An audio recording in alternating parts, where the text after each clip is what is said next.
Ladies and gentlemen, welcome to SSL Premier League here at the Nexon Arena. I am Valdez. With me is Wolf, as always, and we're going to be jumping into the standard here, which is 5 best-of-3s between 10 of the best players in Korea. That's right. Alive is back from his attempt to win the Ting Open. Unfortunately, it did fall there in the semifinals and ended up getting 3rd place. At least he won the 3rd and 4th, coming home with 750.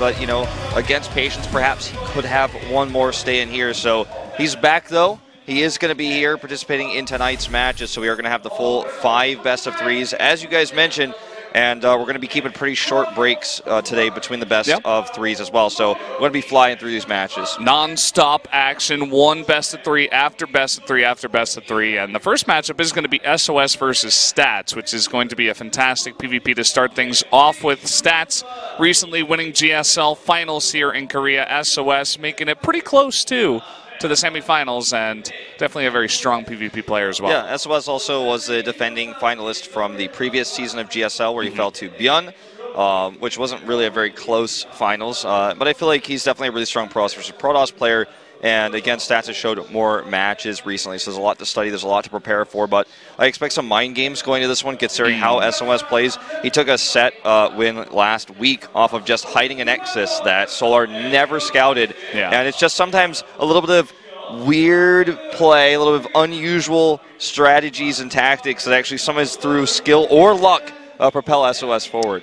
Yeah, I think that's definitely going to be the name of the game. I mean, we had Stats come in and 2-0 Maru the night or after he won GSL finals, and I heard him in the makeup room. He's like, no time to prepare. I was out. I was partying, right? And he comes in here and he makes it look easy, 2-0 against Maru, one of the best Terran players we have here. So I would be favoring him going into that one, and I think he should have a pretty good idea of what SOS is going to be throwing at him. Absolutely. We're going to get this show on the right here, on the road. Here are our matchups. SOS versus Stats, as mentioned before. And then we're going to go into Alive versus Dark. Very old matchup in StarCraft 2. Then we're going to go into Biel versus Patience. It'll be an interesting one. We'll see how Patience performs. We got the walkthrough last week. And then Solar will face off against Zest. The Zest week performances in Premier so far, that might be our easiest, quickest 2-0 of the evening. The Mario versus Innovation, definitely by far the one people are most hyped for the final TBT. Yeah, it's going to be a sick match to end the night. Pretty awesome one to start off the night. A couple of, I think they should be 2-0s, quote-unquote, in the middle. And all around a pretty good day of StarCraft. I'm excited to get into this one. Yeah, I am as well. I feel like for me, the biggest question mark is, will Zest step it up? Because he's playing against Solar, who's historically known for his great Zerg versus Protoss. He did defeat SOS last week. You could argue with a 3-0, considering even though it was only a best-of-3, he basically won that second game that he ended up tossing away there to SOS. So yeah, I think that one is going to be interesting to me because I want to see Zest go back to form. I want to see him play well in this tournament. He's one of the big names. He made it to Premier, but he has not had good results so far.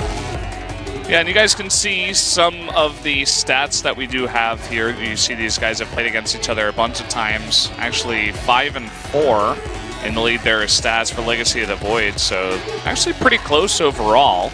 Yeah, a classic matchup between these two when Generic Green Wings and KT Rolster would meet each other on a Protoss map in Pro League, for example. So this is one you'd see quite often, and it was usually SOS's unorthodox style versus Stats playing straight up. Now, this is a really interesting one because both of these players have been playing for a long time. That's why they have 23 career maps against each other, even though you would say Dark is the much better player overall. Recently, Alive has really stepped it up, and you compare head-to-heads and Legacy of the Void, head-to-heads, you know, total versus just Legacy, it's a much closer matchup. Yeah, and Dark, he was playing a little bit, you know, readable, a little bit, you know, you could see what he was doing in the ZVT matchup last time when he was going up against Innovation. He actually got 0-2'd by Innovation, so that's a couple of really nice games for Alive to just sit back, study, and say, okay, how did Innovation do it? I'm sure that I can do it as well. Absolutely. That's going to be a pretty interesting set there. I feel like Innovation showcased how to defeat Dark's style straight up, which he was showing again quite predictably. But we are getting ready to go into this first best-of-3 of 5 this evening in the Protoss versus Protoss here. Starting off with SOS. $, is his emblem, does show. Always had fairly weak results in individual tournaments. His best, of course, was his near GSL championship. You know, in the GSL, I'm talking about domestically, of course. His dollar signs in his nickname come from his win against Hero in the IEM Championship, the all-or-nothing $100,000 tournament. Seems like he's gotten 10 Achieve Mnet points as well. As you guys can see down there, Stats has gotten the same amount of Achieve Mnet points. That's right. But Stats, he's done a bit better here so far in SSL 2017. You can see SOS was 2 and 4. Stats is 3 and 2. Stats an SSL finalist as well, losing Season 1 to Dark last year in 2016. So now the defending GSL champion. Definitely the favorite going into this best of 3 as well, but who knows with SOS, absolutely anything could happen. Here's our maps. Overgrowth, Belshire, and Newkirk. And you can see the way that kind of works. It's like the two first choices definitely get in, and then the second choice of one of the players, I'm not sure exactly how they pick the second, or the third map, I guess you would say, going into this one, but definitely going to figure that one out as we go along here. You can see that Stats looks a lot more confident, whereas SOS, he's flexing, he's stretching, he's like, oh, I'm not sure about this one. He's got a massive match ahead of him. Let's see how he can do here up against Stats. SOS, 김무진, 스탯, 김대영.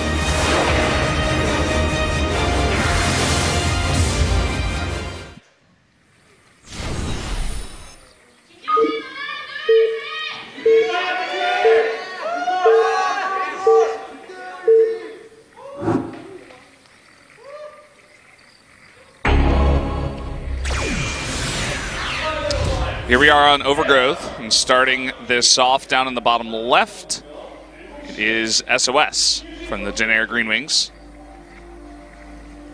And of course his opponent to the top right in blue, defending GSL champion, is Stats, representing Splice here in the Jin Air Star League booth. It's Premier League high-level play. We're starting things off on Overgrowth, which is the very map that SOS defeated Solar on with that hidden gold-based Nexus. See a different matchup here, but definitely brings back memories of last week already. As we see, actually, SOS looking to try to go for a Nexus first by the looks of things here. Saving up those minerals, so I'm going to go ahead and drop that Nexus down here on 17. A very risky build in Pros vs. Pros, but if any player is going to do it, it's going to be him. What a cheeky bugger this guy is, coming down here and putting down the Nexus. And maybe he's done some studying on Stats that says, hey, this guy doesn't like to scout early on. Maybe I can get away with this. We'll have to wait and see. We do have a double gate start by Stats, so he'll definitely get across the map eventually and put on some pressure. Absolutely. It's definitely holdable, but it's going to be difficult to do so. SOS definitely banking here on Stats not scouting and not really being as aggressive with his adepts as he likely will be. He isn't scouting now, and this is one of the things no one really likes to talk about Stats' play, but he has, in recent times, been, really not even just recent times, he's as a player in general, relied on his mechanics and his raw skill. He's a player that sometimes doesn't scout for that reason. Just says, okay, my build has no holes. It's a tight build. It works against everything. Once I see what I'm up against, I can react. I can adapt my build. And he does have an advantage here in terms of what he could do aggressively, but he will need to identify it. If he simply does not, then he can't actually use that window of aggression and he'll find himself behind. As he is going to send this probe down here right now to set up to expand behind this, it looks like. But unfortunately, with no scout here, SOS gets away with this greedy choice. So, you know, it's that team house, perhaps, the coach working in here with Jin Air that gives him that information, that insider knowledge that Stats is just not scouting right now in this matchup, and he's going to get away with it. Yeah, so maybe this is the lucky map for SOS, where he just seems to be really strong on this one for one reason or another. You see that across the map, he's going to start 2 Stalkers, and of course he will be 1 production cycle behind on the gateways, but as you said, this definitely will be holdable. This is going to be a very nice position for SOS. You can see he's already 5 workers ahead and has that extra base mining way ahead. So a fantastic economy for him, as long as these 2 Adepts don't get too much damage, because 2 Adepts, everybody knows how deadly these 2 guys can be in tandem together. Yeah. Okay, there's a tight wall here. SOS very well prepared and actually will punish this. Wow. No Adepts should survive here. If he splits the Stalkers, he's actually not going to, so this one will get out. No probes killed, though. No kills on that Adept at all. 2 more Stalkers rallied across the map. but SOS has essentially done what he needed to do here. As Adept gets away with no Stalker split, but look, I mean, this next is just significantly faster. Robo time identical. Probe count going to go in SOS's favor as well. He's had double the chrono energy to use this entire time once more. I mean, it's hard to overstate his advantage right now this early into the game, 3.5 minutes in. And so you know, it's not unwinnable here for stats, but SOS just has every edge right now. 8 workers up currently. Yeah, he should be pretty Adept as well. Yeah, pretty happy about this one. The Adept's got 0 damage, and all they really forced SOS to do was go for a probe pull, which isn't all that big of a deal. Now you can see he's not even behind on tech. Both of these players are going to get the robotics facility at the exact same time. SOS deciding to go with the Forge here instead of a Twilight Council as the follow-up that we do see out of stats. And SOS right now banking a lot of minerals and gas, too. Kind of interesting. Yeah, curious what he's going to do with that. Obviously, once his Forge starts, he can go ahead and get that +1 up. He'll start the +1 immediately. It's Twilight Council. He's getting an Immortal. He's very well set up to deal with the Warp Prism that's coming out for stats here, though. He shouldn't be too afraid of that. He has an Observer here as well. And controls both Watchtowers currently, so there's not a whole lot stats can do. When you find out about a build like this, when you get to the base, you know you didn't scout, and you feel like you kind of left your door unlocked. You feel like you kind of got robbed a little bit, and he's going to try to retaliate here, but so far, even the Observer nearly scouts the Prism. In fact, I think Jess barely does not. Oh, he may have seen that. It's hard to say if he saw for sure, but he's got a defense set up here in the main base anyways. The Mothership core is in position. Yeah, just curious about the natural, but actually this probe is going to scout the Warp Prism, and really all he's going to hope to do is get that probe and then run away, but already the shield's getting low on this Warp Prism. He's even going to try to force this in, and now the Warp Prism might be sniped. It will be. No damage there, essentially. Only 1 probe being taken out. Yeah, good to delay the 3rd Nexus. Well, this is absolutely a big win and once more for SOS, who immediately sends another probe over there knowing this drop would be sent away. Not only was it sent away, but it was killed, which is just another added bonus. As we see, you know, a Robotics Bay come down back in the base of stats, who, mind you, will be an entire cycle of upgrades behind because his Forge is going to finish after SOS has his +1 finished. And I hate to look at the board and count chips early here, but as it stands, you know, Stats is looking to have to kind of turtle and win a game in the late game. He can't really do much in this mid game, and SOS is possibly just going to kill him before he can get there with this huge lead he has in every aspect at this moment in time. Yeah, curious to see what SOS will do exactly to execute Stats in a way. You can see he's coming over here trying to get a scout to see what the follow-up is. We'll see the Robotics Bay coming down. So, nice bit of information for him. We'll have that 3rd base ahead. He might go for some kind of pressure once the Blink and +2 finishes, but actually, as I say that, a Stargate is coming down. Interesting Stargate choice here. And we're just going to have to wait and see how that one turns out, as it could be a quite number of things. But he has Blink. Stats does first, so that's one piece of tech he can use to micro and help defend this pressure that's coming across. And SOS is not going to overcommit to this. He's just going to poke at the front. He's going to keep Stats honest while he takes his own 3rd base because he knows his 3rd base is up safely. He just doesn't need to overcommit. He still has map control, and he wants to do something like that. He's going to take the left side angle here. Disruptors are going to make this painful if SOS overextends. But again, he's just trying to poke. He's just trying to get out here on the map and force a response at Stats, perhaps just get further ahead. So this is going to be Phoenix's here out of SOS. I thought maybe he was going to do SOS things and say, okay, I'm going to take a 4th base and just go carriers or something crazy. But he is actually going to a bunch of Phoenixes perhaps to pick up the Disruptors. And keep in mind, he saw the Robotics Bay. And so he could use that to pick up Disruptors, pick up Immortals, and just go for a straight-up fight. You can see he's also getting Charge, and we'll have the +2 on the way. Yeah, Charge really does kind of mess with the Disruptors because it allows them to kind of go through those Novas and to get on top of the Disruptors. You don't want to have your Novas hitting Zealots on top of your own Disruptors or on top of your entire army, so it really puts a wrench into the gears of your composition. And yeah, we saw the Stargate. I was like, well, it could be. I mean, he could be trying to do carriers. He could even try to waste 10%. He's just trying to react if he goes Colossi, which nobody ever does. But the Phoenixes are obviously the most likely. You don't normally see them this late, but SOS is going to do it, and he's already starting to build up Phoenix count. So he's already got multiple different answers to deal with the Disruptor tech. This Prism will get scouted. See if Stats can react in time. He already is. He's got Blink, so we'll need to wait for that, and then we'll just jump into the main base to clear this up. Yeah, just two of them. Doing a little bit of damage. You can see a fourth base now coming up for SOS. Actually, my observer PC is not working. Not sure what's... Okay, there it is. There we go. There you go. I think I must have pressed the C key by accident. Either way, we do have this attack out on the map. We don't see too many Zealots in the mix. You can see he's trying to just make Archon Zealot at this point with that small contingency of the Phoenixes while taking a fourth base. Way ahead of Stats here. Has this Warp Prism with his army now. He didn't lose that. And I'm curious to see what kind of angle he will take on the attack. Going for the third might be a decent way to get in, but you might have a wider attack path going up the ramp to the natural. Seems like he's going to come in towards the third. He wants to catch these Disruptors perhaps at a bad angle with his Phoenixes while they're alone. And one cool way to do that is to just kind of constantly ping-pong between both. Doesn't find a good enough angle. Doesn't find the angle he wants here. Isn't content to engage. His fourth base is up first. He has the lead-in upgrade still. In fact, he was able to click on and verify that once more. He's like, wow, you only have +2 yet, and my +3 is already halfway done.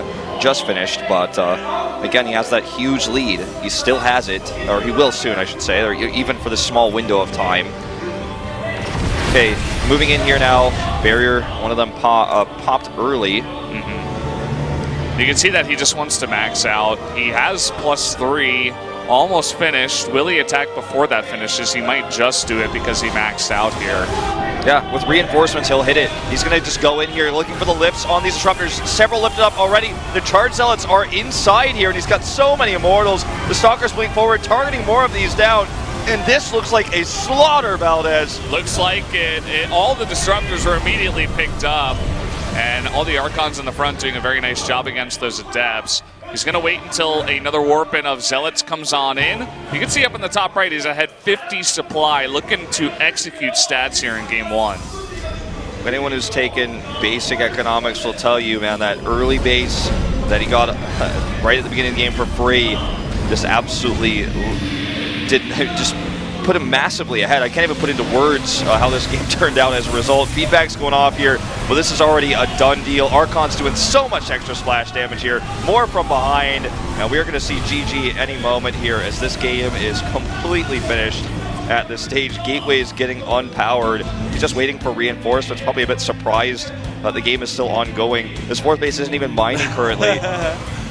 Yeah, definitely a DD, as you said, a done deal. Yes. As he's pushing on in. SOS is just being as safe as possible, getting as many warp-ins in as possible, taking good trades over and over. This is one way to make sure that you just don't lose the game in a stupid way. And the army now is totally out of position here for Stats. He's running on over. It looks like he might lose that third base.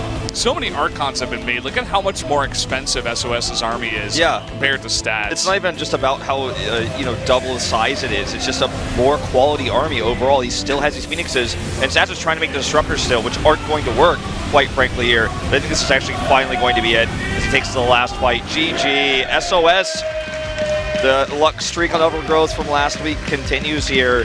And, you can call it luck that Stats didn't see it, but he was probably very well prepared. He has that team behind him. He's got the Jinner teammates to say, I've noticed when I face Stats, he doesn't scout on this map, does a standard build. You do this greedy Nexus first, you'll get away with it. A lot of players would just say, no, too risky. I might just lose straight up. I don't want to do that. But SOS is the guy, and he gets away with it. Yeah, you gotta admire the stones on that guy to come out in that game and go for the Nexus first, as you were talking about. We are going into Belshire Vestige for Game 2. Another two-player map, a little bit bigger as well, so maybe if he wants to be incredibly greedy, he could try to go for that type of build. Maybe he's worked out another build like this where you can go Nexus first and just survive. But I'm sure that Stats is going to be looking for that this time around. Yeah, I mean, you absolutely have to think so after losing a game like that one, that he'll be a lot more focused in terms of scouting. Has worked on Solar, has worked now on Stats in one game of a best of 3. This we go into, as you mentioned, Belshir Vest. It's a very similar structured map. You know, things went real bad for Stats when his Warp Prism went down as well. He had no way to put on any extra pressure. Things got bad. Yeah, definitely going to have to turn this one around going into game number 2 right now. SOS versus Stats. SOS 김무진 스탯 김대영.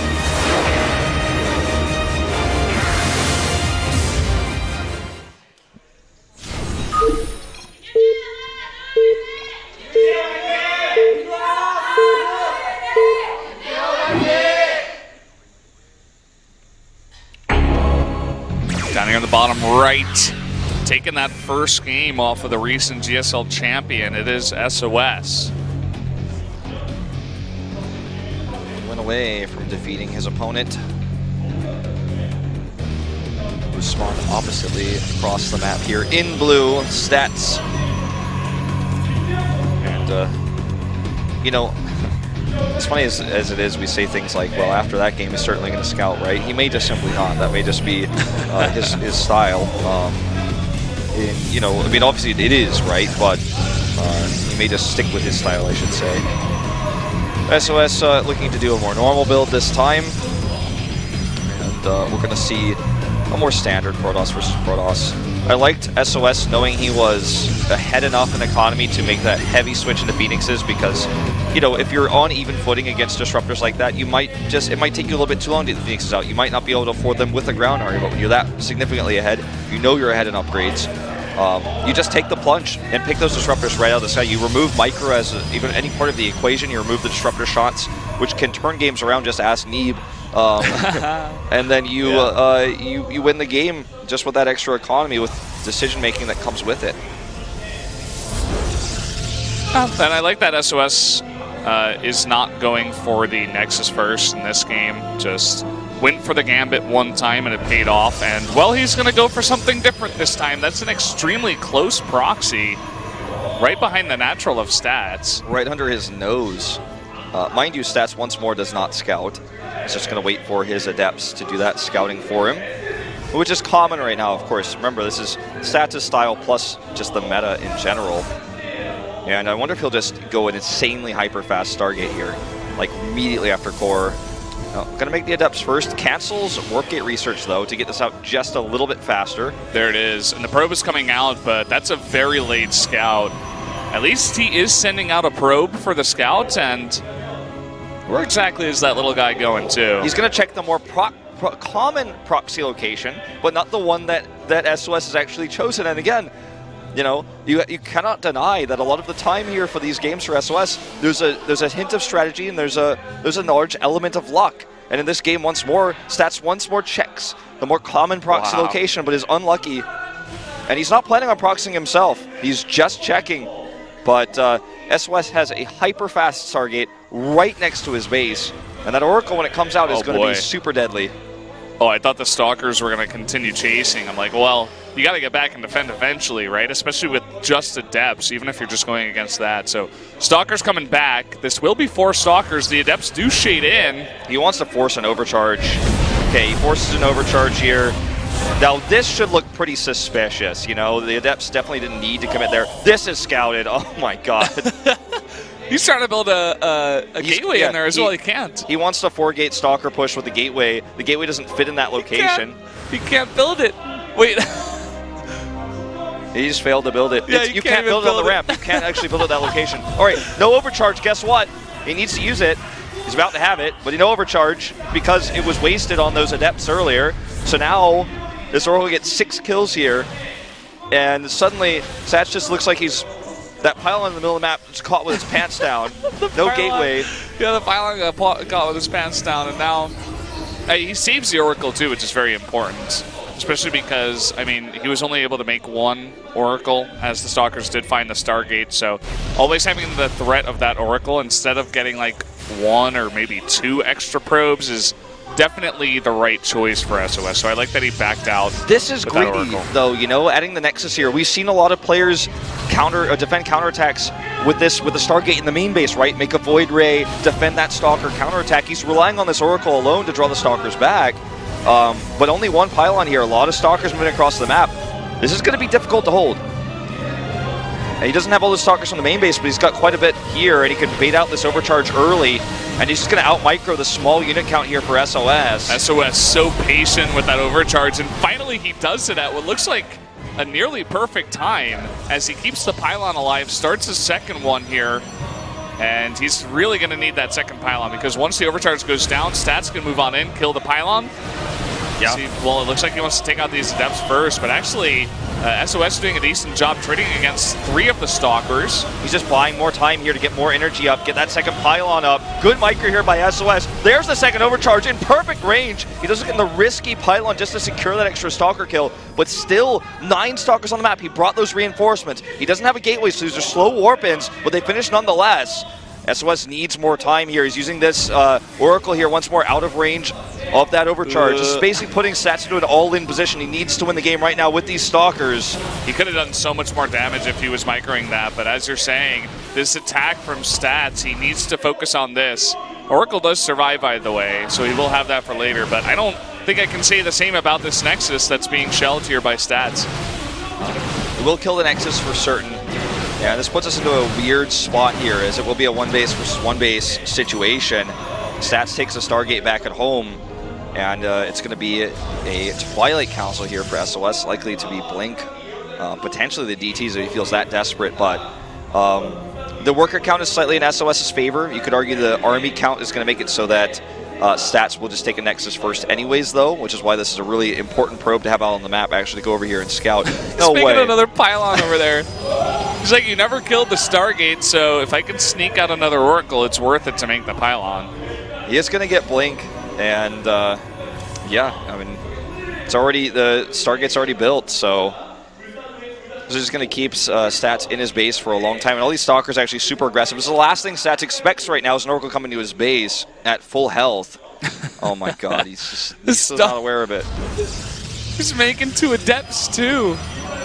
This is so SOS too. This Stalker, he's looking for other stuff, for maybe a probe perhaps, but he doesn't think that any Protoss player would ever just put it back and make another pylon, but he's playing against SOS, not any Protoss. I mean, this is classic. No, it's SOS. You're right. But I mean, this is just simply put. Okay, Phoenix will be enough, but like, this is simply put just too much for me to handle. And my brain is watching this, and you know, the Phoenixes will shut this down, and so he even cancels it. So, but this wasn't a big investment; it was just a pylon, realistically. But I just love the little things that he does, like making a pylon like this. He's gonna cancel it, but he got it off. He got it off before the Stalker did. The Stalker has to be there a little bit longer. He's like, yeah, I'll spend 25 minerals and the temporary 100 for this. Absolutely. Now, Stats is still staying at the base, and he has to know that there is some kind of transition, and Blink is one of the possibilities. So he doesn't want to get flanked here because these Stalkers could blink down. Maybe the rest of them just come down the ramp, and he just goes for a, okay, it looks like he's just going to blink everything down and try to chase these Stalkers. Yeah. 8 seconds left. Stats knows, too. He gets out. He knows, okay, this is just too weird. I have a Nexus up now. I've got a Robo, and I don't need to stay here anymore. Even if he expands now, what does it matter to me? Now, he doesn't know exactly what's coming across the map. We've got to take it back. He just saw with the Watchtower. He does know exactly what's coming across the map, and he needs to get ready. 2 more Stalkers coming out. Another Phoenix. He's got a few lifts. The overcharges here are going to be important. Actually, it looks like he doesn't have a Mothership Core, at least not nearby yet. He has one in the main base. Yeah, it's got 131 energy. And the attack comes in. He sees the Phoenixes too, and, well, this isn't really going to work for SOS. That's 3 Stalkers now, a couple more lifts. He's trying to take out these Phoenixes desperately, but loses about 5 Stalkers in the process. Now this game is all but finished. I mean, Stats has 2 Nexi. He's got a larger Stalker count. He's missing Blink, which makes the game go on a bit longer. SOS is taking a later Nexus, but Immortals are already coming out. The Phoenixes are going to give him some harass potential. He has full map control with this. And anything SOS tries to do here is going to cost him if there are Phoenixes nearby, because when those Stalkers get lifted, you know, they're going to be taken out. But, you know, the game will go on. I feel like when you look back at how we got here, it's just SOS deciding to take that greedy of a Nexus. Really cost him big. Despite the fact that he got away with that Oracle, he got so many kills. Just didn't identify the big threat that was coming his way. Yeah, I would have to agree. And now look at this army of stats. He's adding Immortals in. You can see what SOS is doing over here. He's adding 3 more gates, a Robo probably just for a Warp Prism, and he's just going to try to go Adept Stalker with double Twilight upgrades and just try to go in like that. Okay, actually he's going to build an Immortal of his own. Stats has built a bunch of Stalkers, but I mean, it just seems kind of futile at this point. Yeah, I mean, again, I don't like to call games over before they're done, and SOS's plan is on paper smart. It's just unlikely to succeed. He's going to get this pylon with actually very limited losses. 2 hit points there, almost probably none. Just microing with the shields. He has a strong attack that he can use. He's going to have a strong unit composition. He takes a Nexus instead, though. He's going to have basically a large gateway army, but I feel like he will eventually suffer on his weakened economy and his lack of tech. Stats is getting Blink in the +1. The Blink is what he's hoping will allow him to just simply be on even footing. We'll not have to worry about Stalkers harassing his units, killing his pylons, and blinking away. A small price to pay for that safety. I like that Stats is moving across the map here. I don't think he got this scout on the 3rd base, but while he takes his own 3rd base, he knows he's ahead too. And I'm pretty sure he saw that Stalker army go home as well, so he knows that he can't really be flanked. Is going to be okay. And SOS desperately trying to set up just some kind of defense. You can see he has 4 sentries. He spent a lot of gas there just to make sure that he can force field these big ramps if Stats ever tries to come up them. And so it looks like maybe Stats will go home.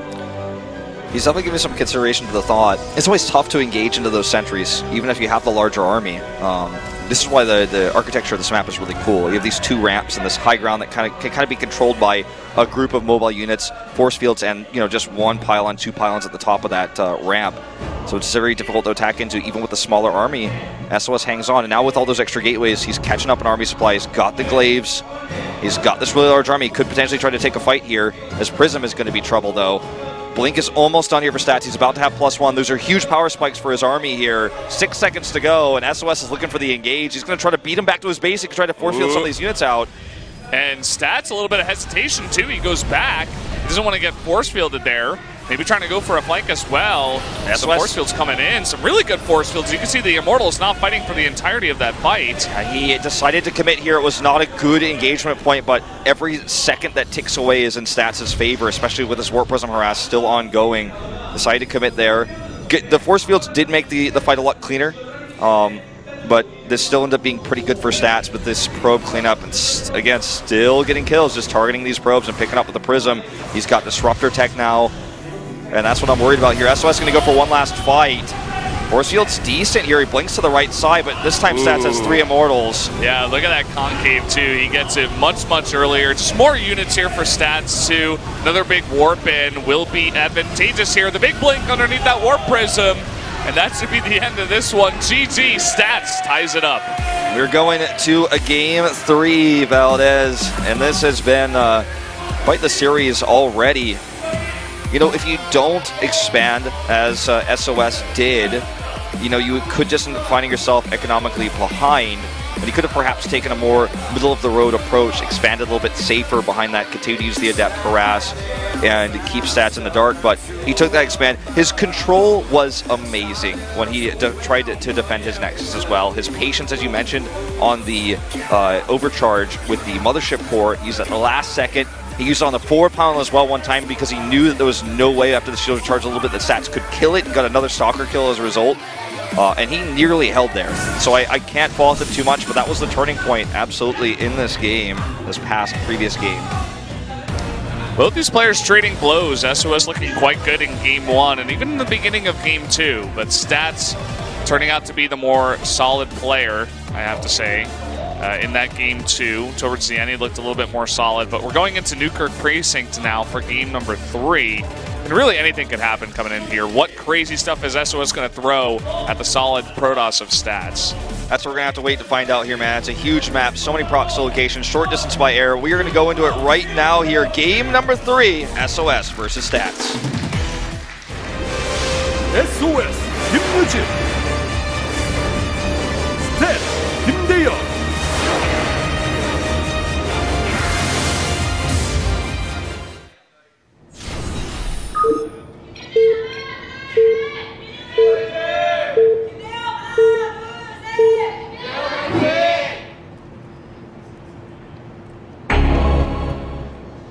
We are on Newkirk Precinct. Jin-Air, they are sponsoring this tournament. Down here in the bottom left from Team Jin-Air, it is SOS. And down here to the bottom right is Stats, his opponent. Considered to be the more mechanical and more standard all-around better player than SOS. There's no surprise when you think about it.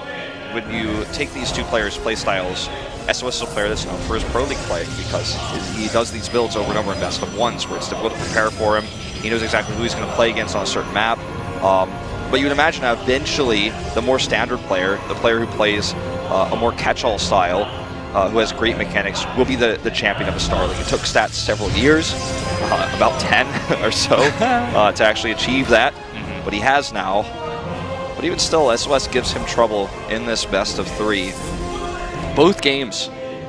You know, SOS, that second game was very close, especially there towards the early game. Now, Newkirk is huge. You know, we very rarely ever see those bases taken the top of the map, in Korea anyways. So the games can usually end before that point, but there's a lot of space. With all those bases at the top of the map never utilized, there's a lot of places to hide things. This could be the map we see like a Hidden Dark Shrine, or just kind of a more further away proxy Stargate than we saw in the last game. We even saw some Terran players coming out and trying to do some crazy builds by you know, doing a 1-1-1 out on the map, which doesn't usually work. I think that was Alive that did that in Challenge, or not in Challenge. That couldn't have been Alive. It was Maru did it against Stats on this very map actually. Got real awkward. He had to cancel his starport. Yeah. It was terrible, but sometimes you get unlucky. Well, it's going to be Stats for the first time in this best of 3 with an early scout. We'll verify what SOS is doing. Wants to count the pylons. Oh, Sue in the studio. Oh! Everybody goes crazy. He has come down. Surprisingly, he's not on the second floor. I just had to say. I had to give you something. I was like, oh, I'm reaching. I don't know. I saw Nerdcho tweeting like he's gonna be like his 38th GSL in like 30 years, and have like still like 37 second place trying to get that title. Well, like he's here at least to watch today. He's not in Premiere, sadly, but we see this push forward here of Adepts. SOS will get the full scout here on the Nexus, and in fact, we'll be able to grab this probe at least. And Stalkers and an overship charge here should deflect this. SOS actually really committing to this. That mothership core needs to be recalled.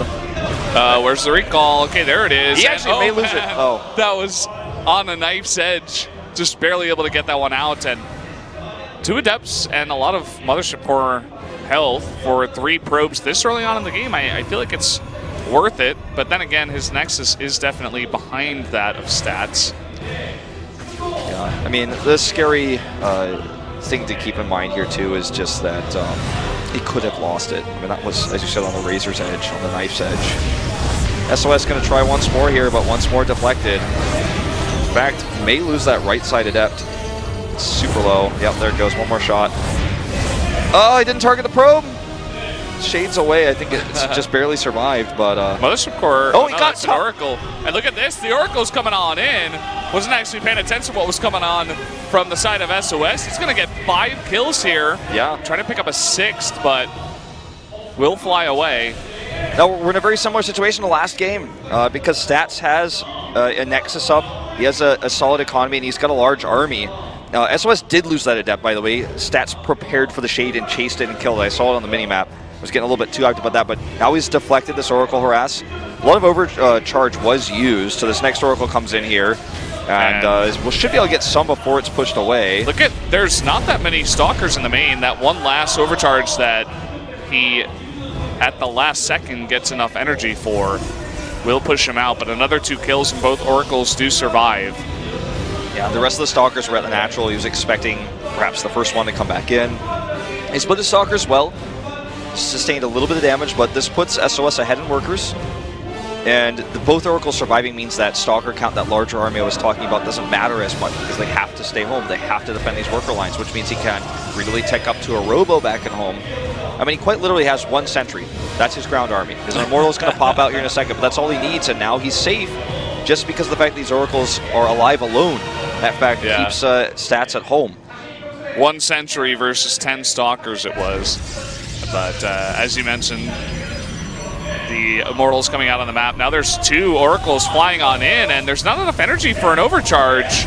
He's going to take out 6 more, 7, 8, 9. He's getting so much damage done. 10 more probe kills, and 1 Oracle even does survive. And that's going to keep stats at home still. And if you look at the 5 gateways being made right now, that's the answer. He's going to have a second Immortal. And so even though he has basically no units right now, he will in just a second.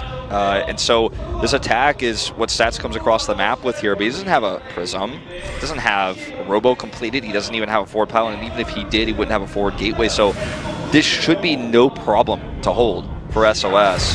Oh, not if he's out in the middle of the map like this, though. Oh, man. That's going to be 1 Immortal for sure going down. He might chase here with the blink. He will blink forward. There it is. Yeah, barrier was wasted. He didn't turn that on, you know, his own target. He didn't put it on manual. SOS is getting kills over here, just a few. But that was a huge win for stats. Shouldn't have been able to accomplish that much.